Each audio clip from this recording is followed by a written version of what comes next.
Okay, so hi everyone. Today I decided to share with you my top favorite movies of all times, and I was able to narrow the list down to 33 titles. That's, I would say, the essential titles that constitute my favorite movies of all times, and one clip for each and every single title on the list. So we're gonna start at the bottom and progress to the very top. And before we begin, I just wanted to say that for this particular video, I went through number 33 to number 24. I felt like that was a good place to stop because if you know me, then you know that I am a bit weird. And the titles in this particular section are extremely interesting. It's a nice mix of nationalities, themes, subject matters, very different styles. I specifically tried to select the one scene from each movie that haunted me the most after I finished watching the movie, the one scene that was one of the most meaningful for me throughout the entire movie. And I am really excited to share this with you. And also let me just say that these are the movies that are just my personal favorites, meaning the movies that have a very special significance to me personally. It's not a list that sort of mathematically ranks every single movie based on their artistry and based on other technical elements. It's more those movies that hit me the hardest and that just bring me joy and happiness whenever I watch them.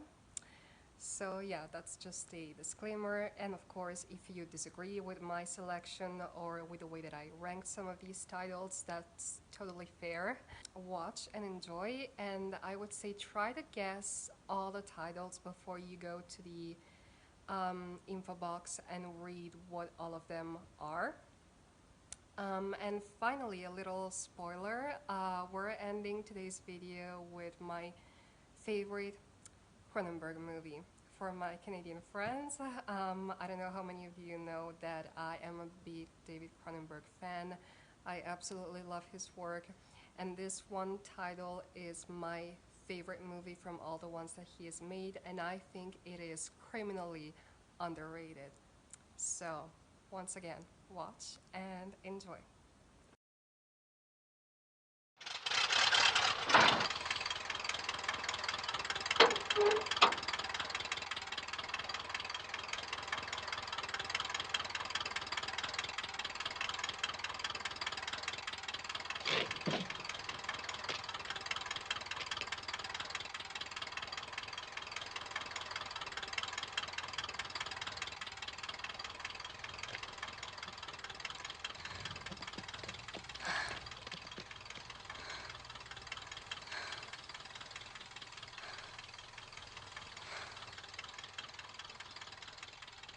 I told you I don't want you riding with me no more.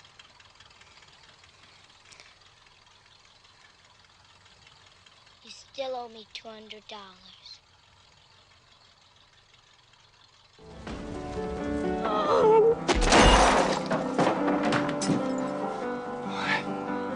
I trusted you.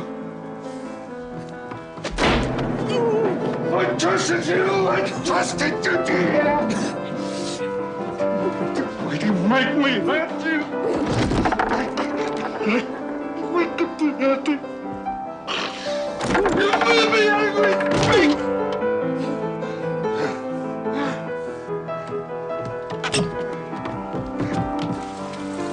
Lie to me. You will answer for this. Speak out loud. You will answer for this.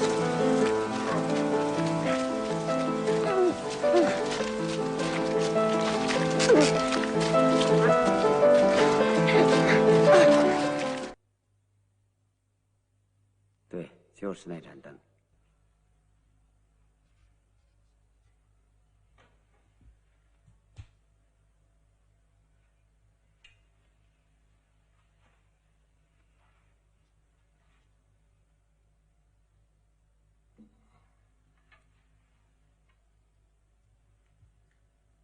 把灯举高点儿。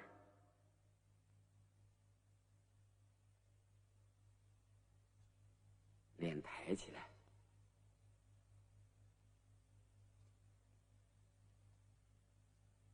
杨先生到底不一样。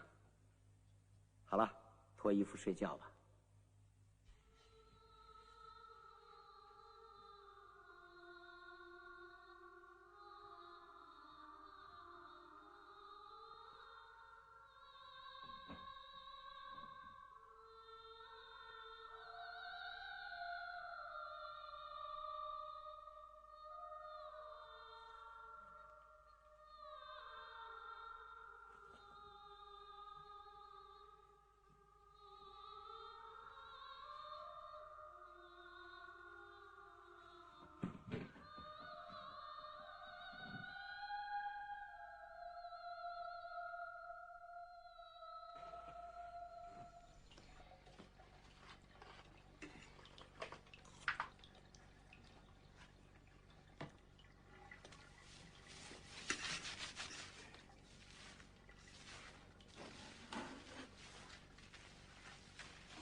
Burn victim.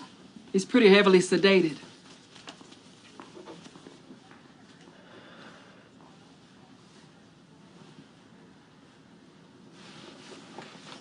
Hey, man.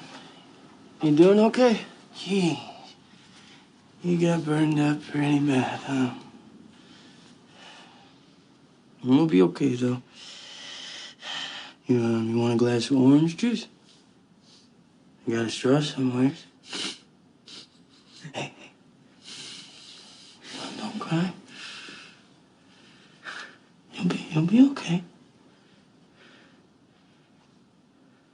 I'm sorry, Welby. You know me? I'm sorry. Sorry for what? Throwing you out the window.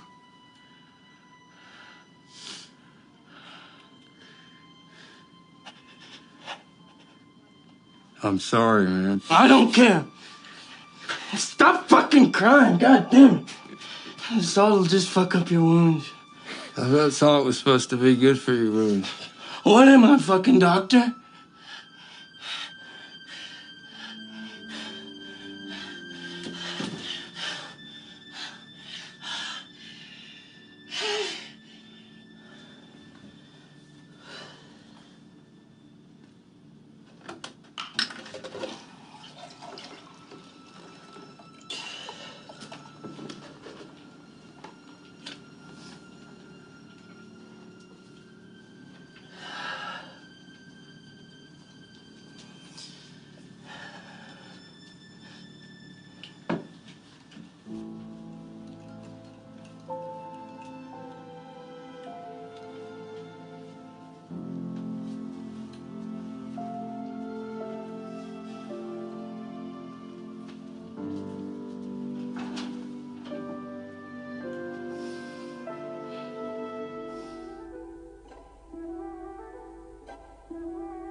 On the way to the bus stop, Bill saw somebody he recognized walking towards him, but he couldn't remember his name. He began to think of things to say when they'd be close enough to acknowledge each other. As they drew nearer, their eyes locked, uncertain if the other was gonna stop to talk. The person greeted Bill, as Bill mixed up the phrases, "What's up?" with "How's it going?" Confused, the person blurted out, "Thanks," before he knew what he was saying. Words caught in Bill's throat, and he replied, "Way." They did a sorta awkward half-turn, and then continued on, now confident that the other was not gonna stop to talk. They never saw each other again, and a day later had each forgotten the whole thing. Later that night, Bill sat down and put on a big sweater, but it only made him sleepy. In the supermarket, Bill was always very careful to select fruit from only the back of the produce piles, as the fruit in the front was at crotch level to the other customers. An old man who smelled of gasoline held up an onion and said, "Big onion," to no one in particular.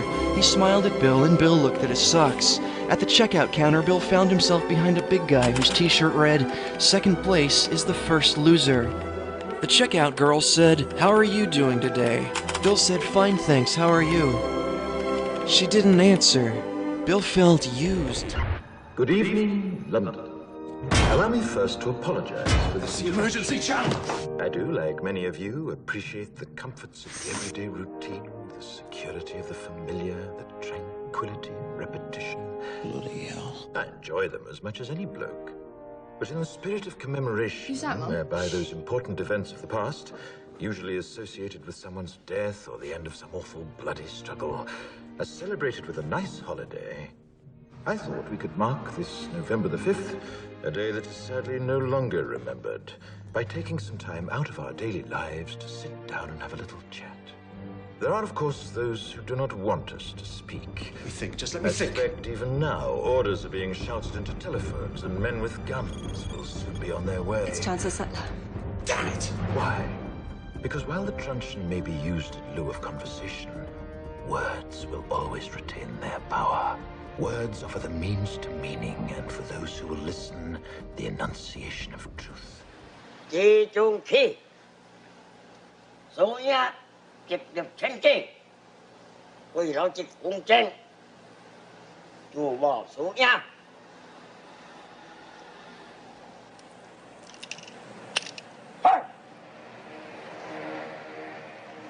Don't do it.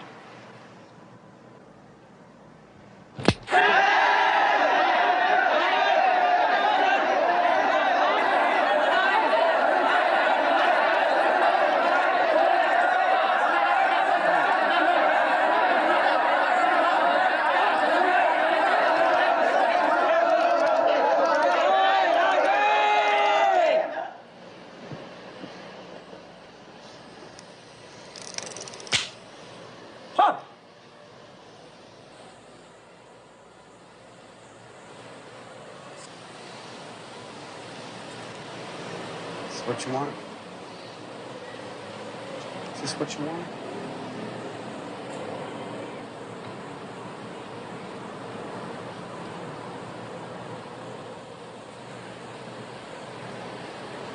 I love you. D'être resté. Je peux te le dire. Tu me plais. Regarde ma main. Elle tremble encore. Qu'est-ce que tu as là? Une boutonnière. Un coup de couteau. Possible.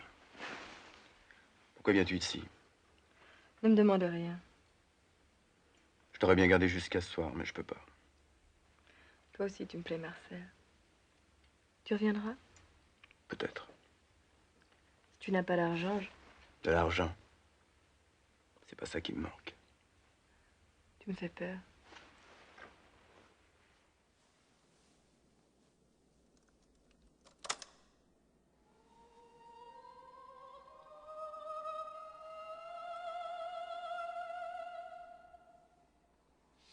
There is a vision of the Orient that I have.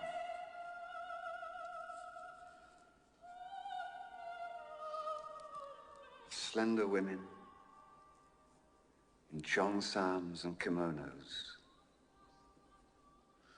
who die for the love of unworthy foreign devils, who are born and raised to be perfect women, who take whatever punishment we give them and spring back, strengthened by love, unconditioned. It is a vision that has become my life.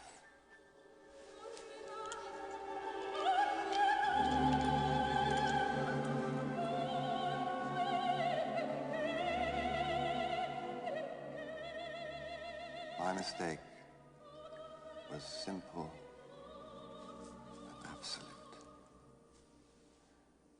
The man I loved was not worthy. He didn't deserve even a second glance. And instead, I gave him my love.